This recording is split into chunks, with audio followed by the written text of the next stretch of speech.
Yi was a young woman who loved looking beautiful and especially enjoyed collecting different kinds of wigs. One day, at a flea market, she came across a black wig that gave her an inexplicable urge. The wig lay quietly in a corner of the stall, with long, thick black hair cascading down, the strands smooth and shiny. It seemed to have an irresistible allure, drawing Yi's eyes and making it impossible for her to look away. "Miss, this wig looks just like real hair. You can give it a try," said the stall owner, a middle-aged man who looked to be in his 50s or 60s, with a hoarse voice and an overly enthusiastic tone. Without much thought, Yi picked up the wig and compared it to herself in a small mirror. It was beautiful, and Yi immediately fell in love with its gorgeous hair. She decided to buy it without hesitation. The owner packed the wig into a box, and Yi put it in her backpack, feeling quite pleased. She never imagined that this simple decision would bring an endless nightmare into her life. When Yi got home, she couldn't wait to take the wig out. She stood in front of the mirror and carefully put it on her head. The wig fit very naturally to her scalp, almost as if it had been custom-made for her. She looked at herself in the mirror and couldn't help but smile. It looked great, making her entire demeanor more attractive. The wig gave her an alluring aura, and she decided to wear it to a friend's party the next evening. That night at the party, Yi received praise from everyone. Her friends all said that her new hairstyle was stunning, and the hair looked especially beautiful. Yi was thrilled to hear all these compliments. She loved the attention. It felt like the wig had given her a renewed sense of confidence. However, as the party came to an end, Yi felt a dull ache on her scalp, like something was gripping her hair tightly. She instinctively pressed her head, but the pain only grew stronger. She frowned, but didn't think too much about it, assuming it was just because the wig was too tight. When she got home, she hurriedly took off the wig, but the tightness and pain didn't go away. She put the wig back into its box, but as she was doing so, she noticed a faint smell. It was like raw meat, mixed with a metallic, bloody odor. She frowned, thinking it was probably her imagination. Exhausted, she went to bed, deciding to take a closer look the next day. That night, Yi had a terrible nightmare. She dreamt she was standing in a dark room, with a damp and putrid smell all around her. There was an old cracked mirror in front of her, and her reflection was blurry. She could only make out that she was still wearing the wig. Suddenly, a hand reached out from the mirror. The skin was pale, the nails were sharp, and it grabbed her hair, pulling hard, as if trying to drag her into the mirror. Yi wanted to struggle, but she found herself unable to move. The pain in her scalp was excruciating, like countless needles stabbing into her head, a pain so intense that she almost passed out. She screamed and woke up, covered in cold sweat, her fingers trembling as she touched her scalp. To her horror, her scalp still ached, and she noticed several strands of hair on her pillow. She felt a wave of inexplicable fear, but she told herself it was just a nightmare that was far too real. The next day, Yi decided to tell her boyfriend, Alan, about what had been happening. Alan had always been very caring, and they had been together for 3 years, talking about marriage. Yi described her recent strange experiences, especially the eerie feeling the wig gave her. "This sounds really off," Alan frowned. "Maybe there's something wrong with the wig. Let's go find the stall owner and ask." They decided to go back to the flea market to find the stall owner who had sold Yi the wig. "Sir, do you remember selling me this wig a few days ago?" Yi asked directly. The stall owner squinted, seemingly trying hard to recall. After a moment, he nodded and replied, "Oh, of course, I remember. Is there a problem?" Alan quickly asked about the origin of the wig. The stall owner said someone had sold it to him at a low price. The man seemed eager to get rid of it, and since the price was cheap, the stall owner didn't ask many questions. "Do you know who sold it to you?" Alan pressed further. The stall owner shook his head. "I don't know him. He didn't seem to want to reveal anything about himself. He was dressed shabbily, and his face was hidden under a hat. I couldn't see him clearly." Hearing this, Yi felt even more uneasy. "We should just throw it away," Yi said quietly.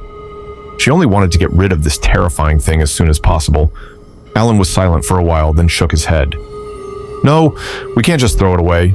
If it really has a problem, it could end up harming someone else. We need to find a way to destroy it." Yi nodded. She knew Alan was right. They had to find a way to get rid of the wig completely. Alan came up with an idea. He had heard of a paranormal expert named Dr. Lee, who had years of experience in this field and had helped many people resolve supernatural problems.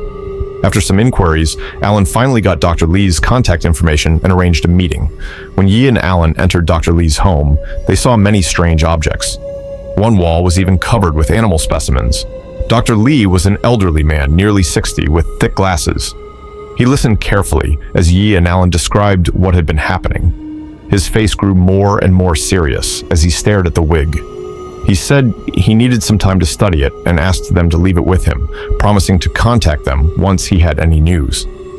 A few days later, Alan received a call from Dr. Lee, asking them to come over immediately. When they arrived, Dr. Lee looked even more solemn.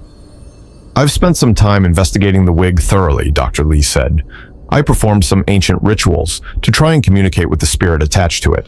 It definitely carries an intense grudge, and its origin really shocked me."